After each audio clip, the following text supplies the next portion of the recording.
aujourd'hui je vous retrouve pour une nouvelle vidéo que on me demande très souvent sur mon Instagram.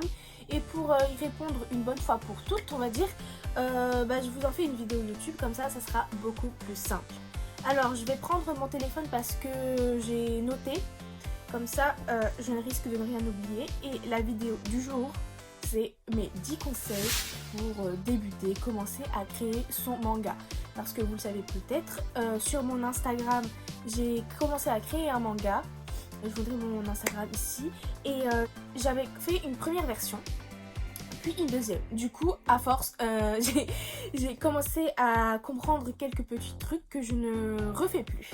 Alors, première étape, trouver l'univers et la catégorie de son manga. Et oui, c'est la première chose à faire parce que toujours au début on me demande oui, je sais pas quoi faire, je sais pas comment commencer, mais c'est simple, au début il faut trouver quel genre de manga vous voulez faire. Si c'est plus shoujo, shonen, action, fantastique, voilà, c'est la première étape. Et il faut que votre univers vous plaise. Ensuite, il faut écrire l'histoire en général. Que vous ayez le fil conducteur, que vous sachiez le début puis la fin, même si c'est pas vraiment dans les... que vous savez pas exactement ce qu'il y a quoi au milieu, mais il faut écrire vraiment en général, etc. etc. Après, je conseille de fortement écrire l'histoire dans les détails. Moi je fais sous forme d'épisode, vous pouvez faire sous forme de tome. Vous faites tome 1, le résumé, à la limite si vous avez vraiment la flemme. Et voilà, je vous conseille de le faire pour chaque tome parce que vous allez être fortement perturbé quand vous êtes en train de dessiner et puis vous savez plus ce qui se passe après. Si vous avez vos notes soit dans un cahier ou tout simplement sur votre téléphone, c'est beaucoup plus simple par la suite. Le design des personnages, c'est important et mine de rien ça prend du temps parce que vous devez trouver un design qui vous plaît, qui correspond aussi à l'histoire. Si la meuf elle ressemble à un troll et que votre bail c'est un shoujo, c'est un peu bizarre, vous voyez le délire. Et du coup aussi il faudra trouver les prénoms parce que je sais pas vous mais moi je sais que je mets beaucoup de temps à trouver un prénom pour un personnage. Moi faut pas me demander les prénoms, je prends toujours du temps. Et du coup, voilà, faut commencer à chercher, voilà, si vous voulez qu'elle soit blonde, brune, colorée, je sais pas. Il faut déjà commencer à faire plusieurs petits essais, sur un papier ou voilà, sur votre tablette, je sais pas sur quoi vous dessinez. Et justement, c'est le point d'après. Vous devez décider si vous préférez dessiner au digital ou au traditionnel.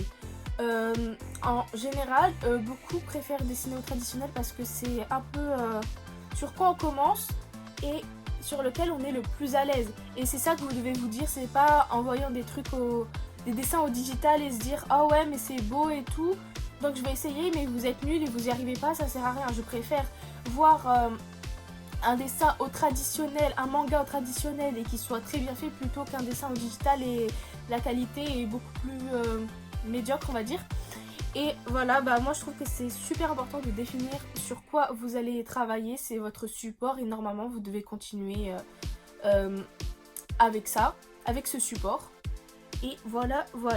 Ensuite, petit conseil, si vous êtes débutant en dessin, je vous conseille pas de commencer un manga parce que en fait c'est super compliqué, on s'en rend pas compte, mais dessiner ce qu'on a dans la tête, dessiner une action, dessiner une pose, des expressions, je conseille d'abord de s'entraîner à dessiner des décors, dessiner des expressions, dessiner des poses, parce que si vous pouvez, en fait votre manga sera meilleur quand vous serez beaucoup entraîné parce que en fait le dessin c'est ça.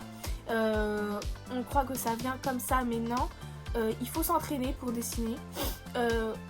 On prend plus ou moins de temps, ça dépend. Il y en a qui ont dessiné en seulement 3 mois, ils dessinent tellement bien, c'est incroyable. Il y en a qui prennent plus de temps mais c'est pas grave, il faut continuer. Il y en a plein qui abandonnent parce qu'ils se disent que leurs dessins ne valent rien, que c'est pas beau, que ça ne ressemble pas à ce qu'ils s'imaginent.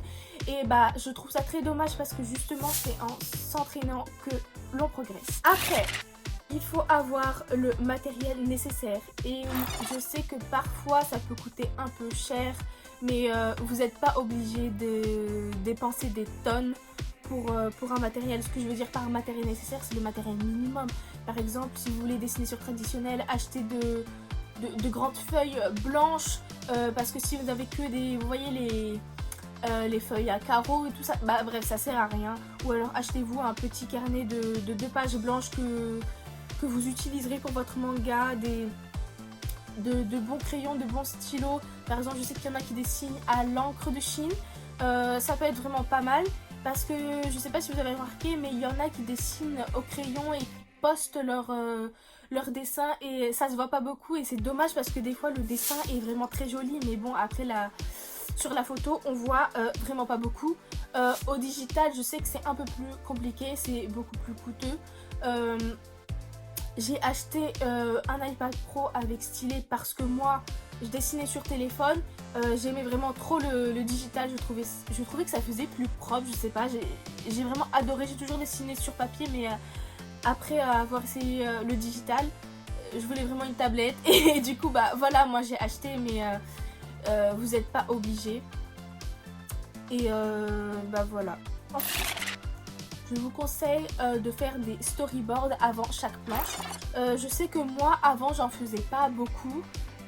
Ça aide pas trop pour les planches action, même pour un dessin de base, faire un croquis en fait c'est beaucoup mieux parce qu'on voit la position, l'action, le mouvement qu'on ne voit pas en faisant le dessin directement. Et surtout, il y a des erreurs sur le croquis que vous ne referez pas au propre. C'est ça le plus important en fait. Si vous décidez de poster sur un réseau, sur Mangadraft ou voilà, quelque chose comme ça, moi je sais que j'ai décidé de poster sur Instagram. Je préfère parce que je sais pas, je suis plus proche de ma communauté. Je peux vous parler beaucoup plus facilement. Je suis toujours sur ce réseau en plus, du coup c'est beaucoup plus facile pour moi. Mais on va dire que dans la première version de ce que j'ai retenu, c'est que je dessinais une planche, puis je postais et du coup on me demandait la suite, mais je devais dessiner l'autre planche et c'était un peu galère d'avoir un rythme et surtout en fait c'était un peu de pression, on va dire, parce que on me demandait la suite, j'étais en mode ah vite faut que je dessine la prochaine et puis avec les cours et tout c'est pas pratique. Donc ce que je vous conseille, c'est que d'avant de poster où que ce soit, dessiner plusieurs planches à l'avance. Moi, je sais qu'avant de poster ma nouvelle version, j'ai fait 10 planches. Comme ça, dès que j'ai posté la première, je dessinais la 11e et j'ai toujours, voilà, ça marche toujours comme ça. Et j'ai toujours plusieurs planches en réserve et ça c'est génial parce que j'ai pas à stresser quand on me demande la suite.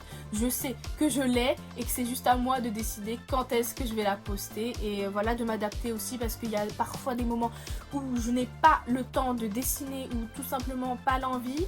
Voilà, ça arrive. Et avec la fac c'est un peu compliqué, du coup je sais que j'en ai en réserve et ça c'est très cool. Après il faut revoir régulièrement son script. Ouais, ça paraît bête à dire, mais c'est super important. Je sais que moi, avant, j'écrivais un épisode et je laissais. Je suivais juste. Et puis après, je me rendais compte que j'aurais voulu faire autre chose. Que dans cet épisode, j'aurais voulu faire ça, j'aurais voulu faire ci, j'aurais voulu changer ça et ci. Mais c'est trop tard parce que c'est bête, mais j'avais déjà dessiné les planches et où j'avais déjà posté en fait. Donc voilà.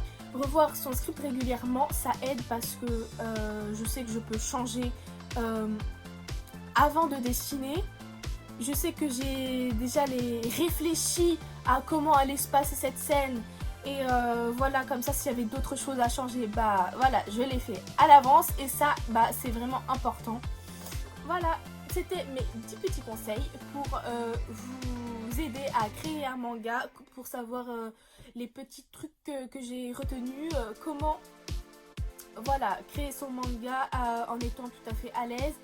Surtout ne vous mettez pas la pression parce que le plus important en fait c'est d'aimer ce que vous faites.